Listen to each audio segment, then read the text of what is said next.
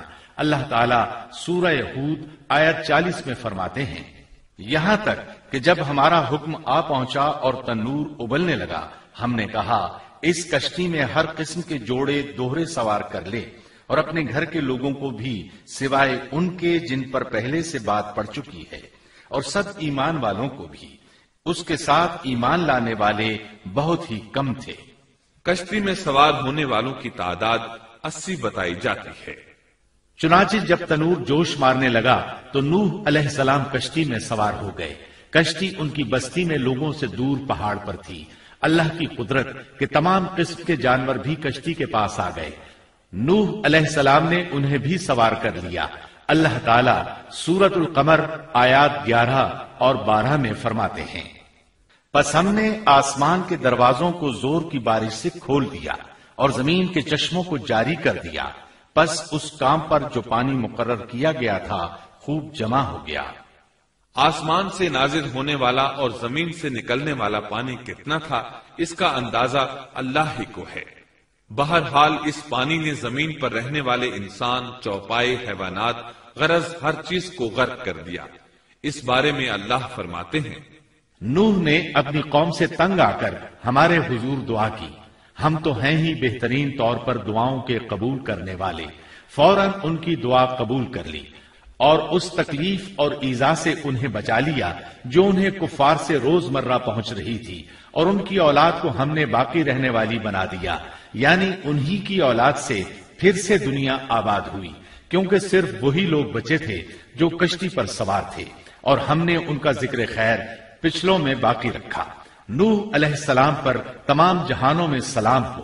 ہم نیکی کرنے والوں کو اسی طرح بدلے دیتے ہیں، وہ ہمارے ایماندار بندوں میں سے تھا، پھر ہم نے باقی سب کو غرق کر دیا۔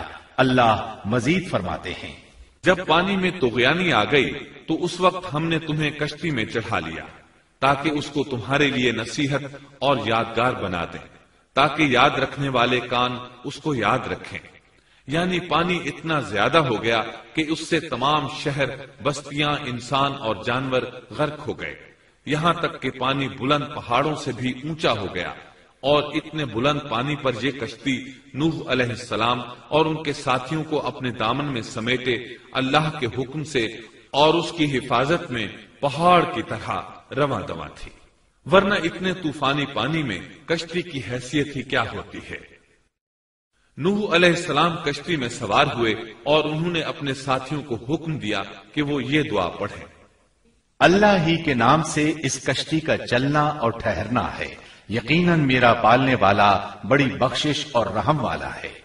یہی اللہ کا حکم آپ کو تھا کہ جب تم اور تمہارے ساتھی ٹھیک طرح بیٹھ جاؤ تو کہنا، سب تعریف اللہ ہی کے لیے ہے جس نے ہمیں ظالم لوگوں سے نجات عطا فرمائی، اور کہنا کہ اے میرے رب مجھے بابرکت اتارنا اور تو ہی بہتر اتارنے والا ہے۔ اللہ تعالیٰ نوح علیہ السلام کو نصیحت کر رہے ہیں کہ اللہ آپ کو اور آپ کے اہل کو نجات عطا فرمائیں گے۔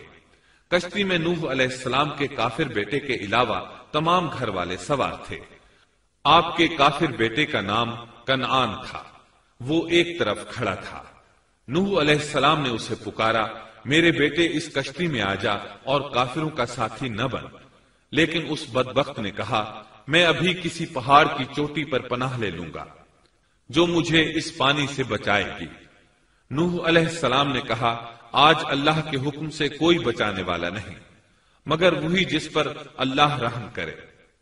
باپ اور بیٹے کے درمیان یہ گفتگو جاری تھی کہ ایک طوفانی موج نے اسے اپنی زد میں لے لیا اور اسے غرق کر دیا۔ نوح علیہ السلام سے اللہ نے وعدہ کر رکھا تھا کہ اللہ تعالیٰ اس کے اہل کو نجات عطا فرمائے گا، چنانچہ جب آپ کی آنکھوں کے سامنے آپ کا بیٹا غرق ہو گیا تو وہ پکار اٹھے، اے اللہ، میرا بیٹا میرے گھر والوں میں سے تھا اور تو نے مجھ سے وعدہ کیا تھا کہ میرے گھر والوں کو نجات عطا فرمائے گا، اور تو تمام حاکموں سے بہتر حاکم ہے، لہذا ناممکن ہے کہ تیرا وعدہ پورا نہ ہو۔ واضح ہو کہ نوح علیہ السلام کا اپنے بیٹے کے بارے میں بات کرنا بطور استفسار تھا، بطور بحث نہیں تھا۔ آپ وضاحت چاہتے تھے۔ اللہ تعالیٰ نے فرمایا، اے نوح، وہ تیرے اہل سے نہیں تھا کیونکہ وہ کافر تھا۔ کفر نسب کو ختم کر دیتا ہے۔ ایک مومن کا دوسرے مومن سے تعلق ایک مسلمان بھائی کے کافر بھائی سے تعلق سے زیادہ بڑا ہے، اور حقیقی اخوت وہ ہے جس کی بنیاد ایمان پر ہو۔ کفر تو نسبی تعلق کو کاٹ دیتا ہے، اس لیے اللہ نے یہ نہیں فرمایا کہ وہ کافر ہے، بلکہ یہ فرمایا کہ وہ تیرے اہل سے نہیں ہے۔ ہمارے لیے بھی یہی حکم ہے، کسی مومن کا کافر کے ساتھ رشتہ نہیں ہو سکتا۔ اس کے ساتھ اللہ نے نوح علیہ السلام کو نصیحت فرمائی کہ آپ ہرگز وہ چیز نہ مانگیں جس کا آپ کو مطلقاً علم ہی نہ ہو، اور ہم آپ کو نصیحت کرتے ہیں کہ جاہلوں میں اپنا شمار کرانے سے باز رہیں۔ جب نوح علیہ السلام یہ بات جان گئے کہ ان کا سوال واقعے کے مطابق نہیں تھا تو فوراً اس سے رجوع کر لیا اور اللہ تعالیٰ سے اس کی رحمت اور مغفرت کے طالب ہوئے۔ اس موقع پر انہوں نے دعا کی۔ نوح علیہ السلام نے کہا، اے میرے پروردگار، میں تیری ہی پناہ چاہتا ہوں اس بات سے کہ تجھ سے وہ مانگوں جس کا مجھے علم ہی نہ ہو۔ اگر تو مجھے نہ بخشے گا اور تو مجھ پر رحم نہیں کرے گا تو میں خرابی والوں میں ہو جاؤں گا۔ یہ دعا انہوں نے مانگی۔ اپنے بیٹے کے متعلق سوال کے علاوہ نوح علیہ السلام نے اللہ تعالیٰ کی کوئی نافرمانی نہیں کی اور نہ اپنے نفس پر کسی نافرمانی کو شمار کیا۔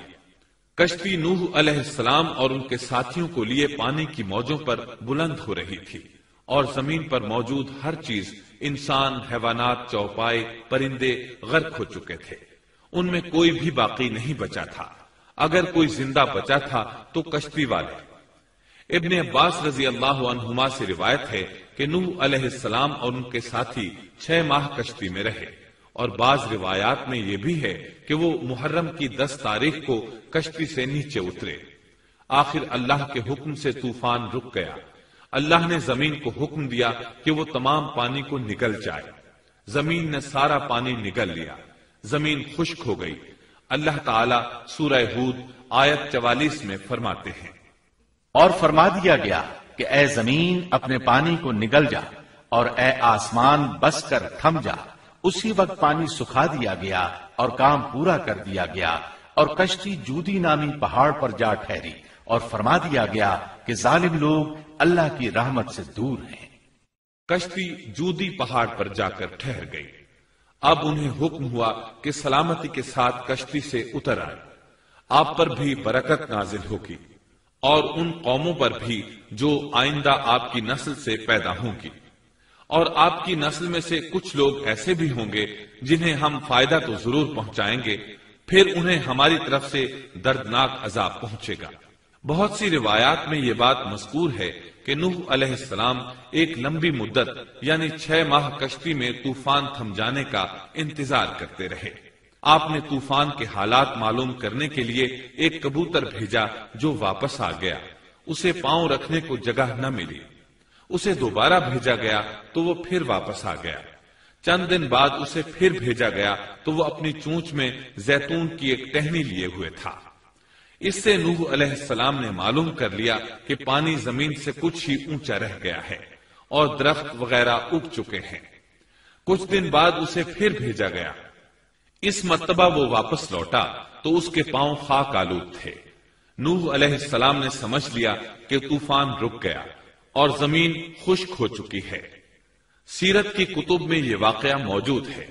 اسی کی بنیاد پر سیرت نگاروں کا کہنا ہے کہ کبوتر کا آنا سلامتی کی علامت تھا، اور اس کی چونچ میں زیتون کی ٹہنی نوح علیہ السلام کی بادشاہت کی طرف اشارہ تھا۔ اس طرح نوح علیہ السلام زمین پر اتر آئے۔ اس وقت اولاد آدم میں سے کوئی انسان سوائے ان لوگوں کے زندہ نہیں بچا تھا۔ جزیرہ عرب، فلسطین اور ان کے ارد گرد کا علاقہ غرق ہونے سے محفوظ رہا۔ ان کے علاوہ تمام زمین غرق ہوئی تھی۔ سب کے سب طوفان کی نذر ہو گئے۔ صرف نوح علیہ السلام سے اولاد پیدا ہوئی، اور زمین میں ان کی اولاد کے علاوہ اور کسی کی نسل باقی نہ رہی۔ اسی وجہ سے نوح علیہ السلام کو آدم ثانی اور ابو البشر ثانی کہا جاتا ہے، کیونکہ تمام کے تمام بشر انہی کی طرف منسوب ہیں۔ سورۃ الصافات آیات 75 تا 77 میں اسی طرف اشارہ ہے۔ اور ہمیں نوح نے پکارا تو دیکھ لو کہ ہم کیسے اچھے دعا قبول کرنے والے ہیں۔